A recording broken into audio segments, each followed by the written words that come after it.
இந்த பாட்டு எனக்கு ரொம்ப பிடிச்ச பாட்டு. நீங்களுமே அதிகமா ரசிச்சிருப்பீங்க. இப்ப சமீப காலமா இந்த பாட்ட நீங்க கேட்டிருக்கீங்களான்னு தெரியல. ஆனா இந்த பாட்ட இப்ப நான் ப்ளே பண்ணும்போது உங்களுக்கு பழைய ஞாபகம்லாம் வரும். 1993ல வெளியேறின பொன்விலங்கு படத்துக்காக போடப்பட்ட பாடல் தான் இது. இந்த பாட்டை வந்து ஜெயச்சந்திரனோட சேர்ந்து சுனந்தா அவர்கள் பாடியிருப்பாங்க. ரொம்ப ஒரு இனிமையான ஒரு பாடல். அது பாடலினுடைய போக்குலயே நம்மளையும் இழுத்துக்கிட்டே போகும். தனிமையில் இருக்கும்போது இந்த பாட்டை கேட்டு பாருங்க. இப்ப நான் சொன்ன எல்லா பாடல்களையும் டிஸ்கிரிப்ஷன்ல வந்து கொடுத்துருக்கேன். உங்களுக்கு நேரம் இருக்கும் பட்சத்துல ஒவ்வொரு பாடல்களா தனித்தனியா ப்ளே பண்ணி பாருங்க. ஒருவேளை நீங்க மொத்தமா பிளேலிஸ்டா எடுத்து வைக்கணும்னா நான் கொடுத்த இந்த பாடல்களை என்னென்ன படங்கள் முதற்கொண்டு எல்லாமே சொல்லியிருக்கேன்.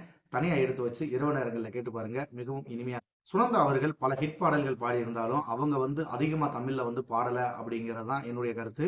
அவங்க தமிழ் மட்டும் இல்ல மற்ற எல்லா மொழிகள்லயும் வந்து அதிகமான பாடல்கள் பாடியிருக்காங்க. என்ன